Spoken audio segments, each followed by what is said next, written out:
Story time.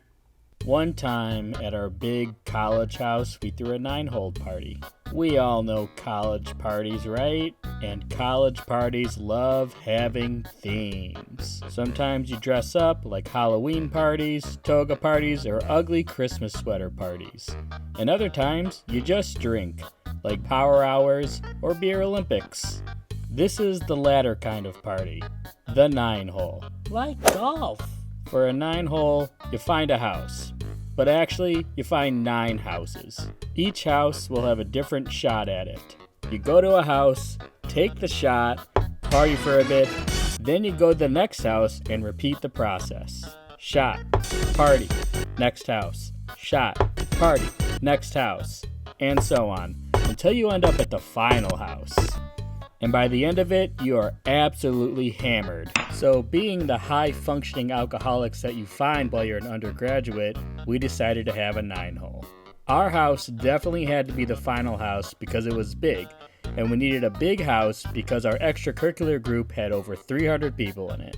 But the actual problem is that we didn't know enough people that had houses capable of hosting parties. We probably knew like 4 or 5 houses that could do it. And then the other problem is that surrounding our college were several different little housing districts, and most of the people lived up here, and we were way over here on a pretty major road. So we didn't want a horde of drunken young adults shambling down a major road in the middle of the night on a weekend. So our solution? Have the party at one house, our house. We had 8 bedrooms in our house, and we would do 1 shot per bedroom. Don't think like that.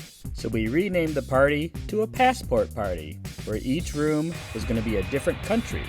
One room was going to be a tequila shot, one room was going to be a Rumpelman shot, we were going to have a Jameson shot, and another shot called a red, white, and blue. And then we decided we don't know any more countries and made the other shots just whatever. So we had Jello shots, a shot called the Blow Job, a tasty drink called Summer Drink, and I don't actually remember if our last roommate was actually at the party, but we made his shot random shots of $5 vodka that we got from the liquor store. We also gave everybody a little index card and gave them a hole punch or a sticker for each shot they took. And if they got all 8 of them, they could redeem it for free drinks at our next gathering.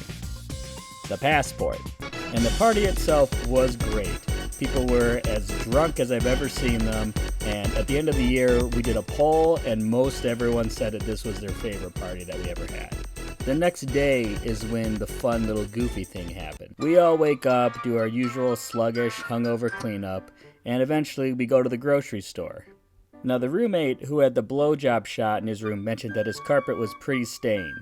If you don't know, the blowjob shot is a Bailey's and Irish cream shot where you're not allowed to use your hands to take it. So, understandably, it gets pretty messy. Anyway, we're at the store and he's asking if anybody knows a good way to get stains out of carpets. And being the clowns that we were, somebody said you should mix ammonia and bleach to get the stain out. And if you don't know, you should never mix ammonia and bleach because mixing ammonia and bleach will make mustard gas, which is pretty nasty stuff. But he didn't know that, and not knowing that we were joking, he ended up buying both. So later we're watching football, and he comes out of his room and tells us that his room smells pretty bad, and it doesn't seem to be getting much better despite opening his windows. Eventually he reveals to us that he used ammonia and bleach to get the stain out, which stunned everybody there. He got a quick little chemistry lesson and was like, well, whoops. So he left his windows open that night. His and my bedrooms were actually connected with a door between us, and around bedtime I noticed that he was coughing quite a bit. Eventually he stopped coughing, and normally someone might check on their friend at this point, but I was pretty hungover and tired and didn't think to do that. Instead, I just assumed he must have finally fallen asleep.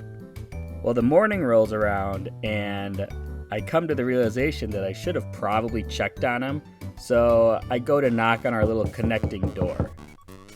And there's no answer. So I knock again. Still no answer. So I creep open the door, peer inside, and see an empty bed.